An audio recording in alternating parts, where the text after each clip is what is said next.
and speaker for today is Dr. Dilip Amin, and he is the director of the Peninsula Multi-Faith Coalition and the founder of InterfaithShaadi. So he's going to be sharing about his learnings from guiding youth through interfaith marriages. Thank you, Ritu. It's so amazing to see the young generation have interest in religion and inviting the religious people. It's really amazing. And it's really nice, as we have seen, so many beautiful religions, so many ways of doing things together. Now I'm going to put everything together. Unfortunately, it's like beautiful milk, so much nutrition, and beautiful yogurt, so tasty. When you put together, doesn't goes together. And that's what this interfaith marriage is like. I've been working on this field for the last 16 years. I have guided 1,200 youths, all kind of faiths from all over the countries. They come running to me that, oh my God, I'm in this relationship for 3 years, 10 years, and all of a sudden now this person is telling me, and many of them want to commit suicide. I'm done with it. So I'm not here to say interfaith marriages are bad, because I have seen so many wonderful interfaith marriages. So I don't want you to take away wrong message. But at the same token, interfaith marriage could really mess up your life. And I was telling jokingly that marriage, the divorce costs 10 times more than the marriage. And having the child custody and the lawyer cost is 100 times more than your marriage. So think before you get into interfaith marriages. Now, it may sound overwhelming. Somebody like young people, just tell me 1 second, what should I do? I said, simple. Just like title of book, when you are in interfaith relationship, anything first day to come out, just think of it, share and respect with equality. Simple. Is it that simple? No. Let's say share and respect to each other. So Ritu is taught, probably mom taught, I should not use the name, just somebody that taught that yes, we should share and respect each other.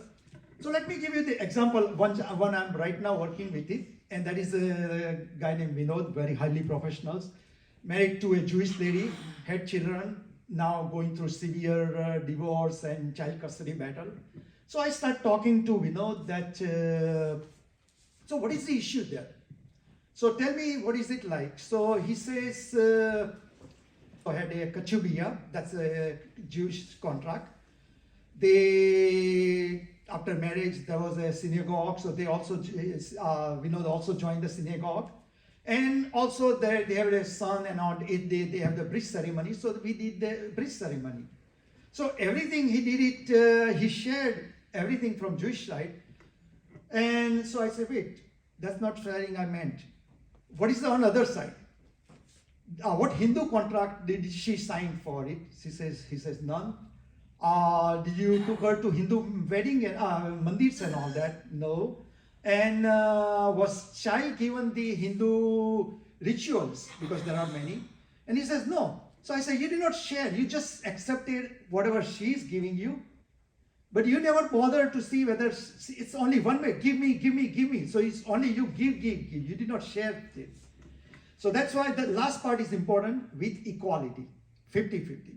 So when you are in a relationship like that, before that, and again, it's mainly reason to ward off the religious fanatic. There are so many religious fanatic out there. So, and how do you measure it? That's a simple litmus test. Just talk about equality. Everything has to be 50-50. I come to your temple, synagogue, you come to next to me. And if you share this way, the other party will really realize that the other party, this party is not going to be converting to me, and it's not going to be happy. So probably they will run away, and you avoid the problems. Parents goes with these, raise the children with a blank slate. That okay, I did not give any religious education to my children, and so they are so blank goes there. And when they go to college, what happens that when you go with a blank slate, there are religious, those predators there who are all around. They realize that this person is an NONE, has not carrying any faith or don't believe in their own faith. They really start circling around and try to love proselytize. And then you become a victim of it, or you may become a victim of it. So I always tell parents that if you are concerned about it, it's better to install your own faith, your pride into your child. And that way, when they go out on their own, then they have a right, you're telling me about new religion. I know my religion. Let me go check many other religions and see what is the plus and minuses. And when you put together, you realize that, I don't need to convert it. I respect you. But there is no reason to give up 100%, 0% deal. So in interfaith marriage, I always say is that equality is very, very vital. Stay put, and that's mainly to ward off religious fanatics. 40% of people from all faiths, 38% of Hindu, my own survey, 45% of Muslims marry outside Islam in America, and 40% all over. So it's a very high prevalence of people getting married to interfaith, and that's getting a part of the life. Unfortunately, during dating time, 1, 2, 5, 10 years, no question comes up. But all of a sudden, as soon as the marriage comes, hell freeze loose. For example, Hindu and Muslim are marrying, then Hindu party says, well, let's have our Hindu ceremony. And then Muslim party will say, wait, that's so many gods. That's a polytheism. That's not accepted to me. Again, I don't want to go into detail. We are not polytheists. And then Muslim side says, I want to have Islamic nikah. That means the person has to have a shahadat, religious conversion. Then there is only one imam I know in this whole world who will perform Islamic nikah without religious conversion.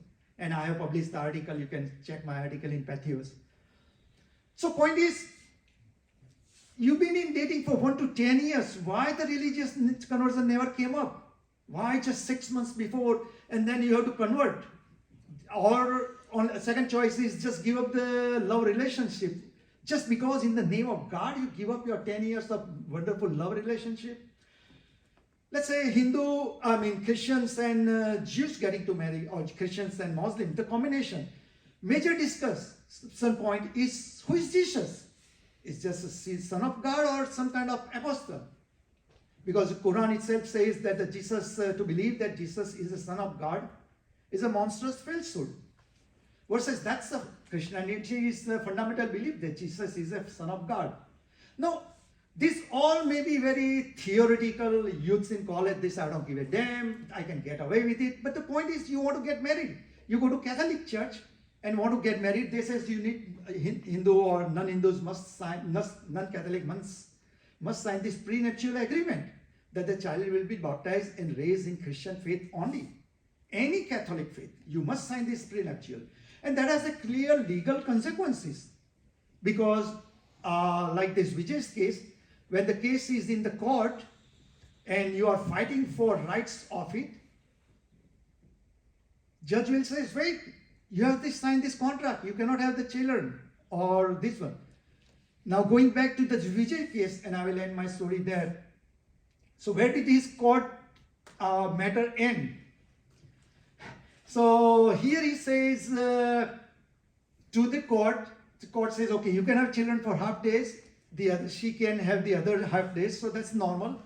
Now she starts taking children to the synagogue for bar mitzvah, and that's a very heavy, intense course. So this Vijay says, okay, I'm taking my children to Baliyar Hindu Sunday school. Even deal, go, okay, no problem. But then, because of the conflict in time, this bar mitzvah takes more time, and she has to take the children during the Hindu Baliyar time. So she goes back to the court again. That give me your time for my Jewish education. He says, no way. He hired the best lawyer. They are in front of court. Court says, wait, what kind of Hindu you are? You are not even Hindu. And he says, no. I'm doing meditation for last 20 years. I've been doing meditation. I mean, that's a serious stuff. And you know what God says? No, meditation is some kind of relaxation techniques. That's not religion. I mean, have you been baptized? God doesn't understand. Hinduism does not need baptism and shahadat and all those religious labeling. We don't have to go to be member of church and all that. But that's where Hinduism is. But the court discounted and made him pay even her legal costs because you're not being sincere, you're not being respectful. The point being, you don't realize what kind of problem end up being. Again, I don't want to say again that interfaith. I have seen wonderful marriages, but make sure if you get deep into it, make sure you understand what is the mindset of that party, whether it matches. And just because of love, don't settle that everything will work out. No, talk out clearly, share and respect with equality. And I have covered in my book. Thank you very much. So are you a lawyer in this situation? I'm a research scientist in drug discovery. I spent 42 years scientific research. But what I'm doing is I'm using my scientific knowledge for interfaith. Science is not a faith base. Science is a logic. And that's what I'm using my scientific logic into these faith matters. Basically, anything I do, I go through, do research, just like in my labs I used to do, just do research and look for the logics. Where do we My go? question is, how do you get involved in these interfaith divorces? In 2006, I started my website, InterfaithShaadi. You may check it out, SHAADI. So once I opened that website, youth start coming to me. Google keep on sending me. This is the guy who addresses. I keep on advising, giving free service to everybody, and it keeps on coming. So people do keep on reaching me for what. Right now, I'm working on one other case. Somebody in northern part of India, he sent his daughter to Delhi at 22 years. And in 2 years, she came back with a hijab. And now she's going to convert to Islam and wants to marry the whoever party she was in love with. And says, what should I do now? My question was, okay, 22 years she was with you. What kind of Hinduism you install in her? He says, 0. I say, why you are complaining now? So point is, this kind of issues here. I mean, you go on my website. Everything is on the website. You can read every day. You offer Please. this as a service to people? Yes, it's a free service. I'm passionate about what bothers me, why I started working on it is that I found that Christianity, Islam, and Judaism, not good or bad, but I mean, I'm not saying that. But the point is, those are supremacist, exclusivist faith. For example, Jewish believes that they are the chosen people. In Christianity, they believe that you can go through Jesus only through baptism and Jesus only. And Islam believes that Muslims are the true believers, rest are kafir and could go to hellfire. Now again, extremists will view one way, others liberal will view different way. But in interfaith marriages, when you get stuck with some exclusivist mindset, there is always going to be a problem. Versus if somebody is like Buddhist faith, we heard two things. When it's a fluid matter, there is not big an issue. I have seen so many Hindu Jain marriages. They get married, somebody does 70%, 30% here, there. I never saw any quarrel between Jain Hindus because there is no conversion there. Yeah. You can follow the same thing. If she is a Jain and converted to Buddhism, I don't think it bothers anybody. I'm not converted. No, you don't. I'm sorry. I follow Correct. Buddhism. That's it. Exactly. So you don't have to convert. Right. So you follow. It doesn't. But when it comes to marriage and all that, it's when some other party says clear, black and white. Right. It's better to know what you are getting into it. If that's what you want to do it, that's well and good. So are you married? This is Payal, he's asking you. Are you married? Oh, no, I'm not. So there's no conflict right now.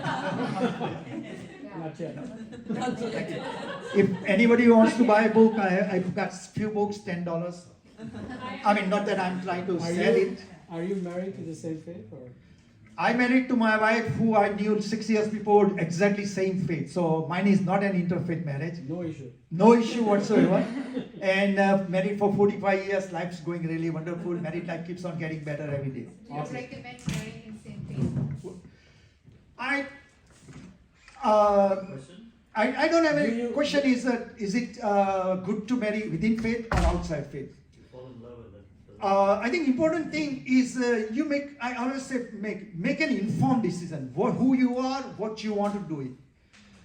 Don't convert. There are so many Hindus I know who fake convert to Islam. What you have to do? I mean, you have to convert. Just go say La ilaha illallah Muhammadur Rasulullah. You become Muslim. Somebody writes it. You have nikah, and Muslim guy say, "I promise you, you keep on doing everything every day." I know one such friend who converted to Islam, and for last 30 years she's doing everyday Ganesh Puja, and that Pakistani husband says, "I don't mind, keep doing it." Meaning, I call it a fake conversion. They had no faith like what you are talking about. They just did it. What you have to do? Please, Imam. Okay, I'll do it. So I said, don't do those kind of things. I believe you will agree, right? Yes. Don't fake convert to anything. Right. Take your time. You're lying to Because your own self. exactly. Why to make lies and deception foundation of your beautiful married life? You're not going to be happy that way. Right. Because ultimately your faith may come back. New faith may be you exciting for time being, and later on you find out, it's not working out for me. Then you're stuck. So you're an individual. Think through. Take 2-3 more additional year to get married. So that's my message. I hope it's reasonable. Yeah, please. So I have a question, like, And you are next. That's okay. what motivated you to get into this interfaith? Yeah, it's a good point. I always, my children were going to college, and I said, and I start seeing what others, who they married to. So I always start preparing beforehand. And meantime, I got one of the friend, Hindu got married to, I heard that she's marrying to a Muslim. I sit down on Google and I cannot believe my eyes. Is it what she's going through? I mean, meantime, I got a wedding card invitation from St. Peter's Church.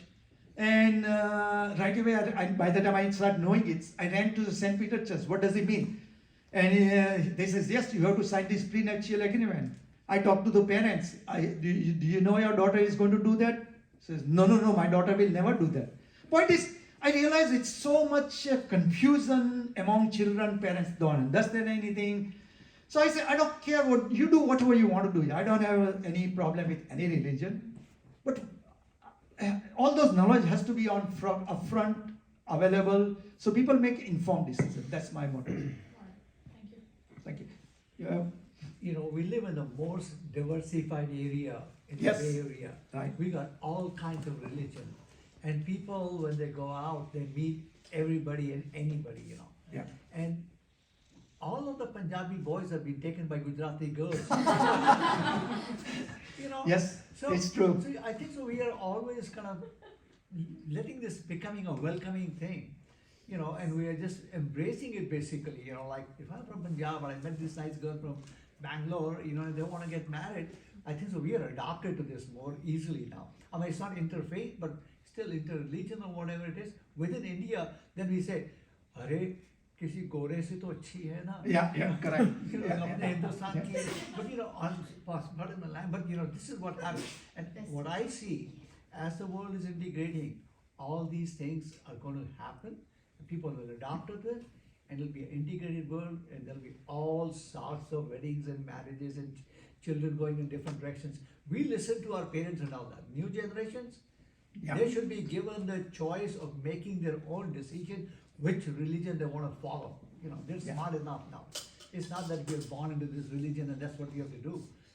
I had to question, it was so difficult to kind of say, I'm a Sikh, am I going to take my turban off? It was so hard. But then you begin to challenge and you begin to feel guilty and you go all through these things. Give them the freedom right from the beginning. I think, this is my belief is, let them become human beings first and then talk about the religion. No, absolutely. So what you are saying is so beautiful. Actually, interfaith marriage should help increase understanding and should make this world better. Yeah. Unfortunately, in any Yes. faith, I would say, there are maybe majority are good, open-minded, but there are good chunk of those religious fanatic. And when you are dating in college, you don't know what kind of person is there. Yes. Like that lawsuit case I'm talking to. I mean, that's so horrible to go through lawsuits and fighting the rights. How many hours you will go to courts, and it's very painful. So that's why it's very important to make an informed decision, because you are marrying to only one person. You are not marrying to community and the particular religious book. And what that person has learned from that book, that is more important. More important, I agree Yeah. with you. Yeah. Thank you very much. Sorry, yeah, Yeah. thank you. No, that's wonderful advice that you've given. Great. Give to you. Oh, thank you. Hopefully she should not need it very soon, she's only 16. But again, this book has all kind of faiths and variety of discussions. And actually, I tell people that actually not 16. It's a 12 years old. You should start knowing. Parents should start talking about this upfront. Not wait till they fall in love. So No, they have to fall in love. arranging? So, how is everyone feeling?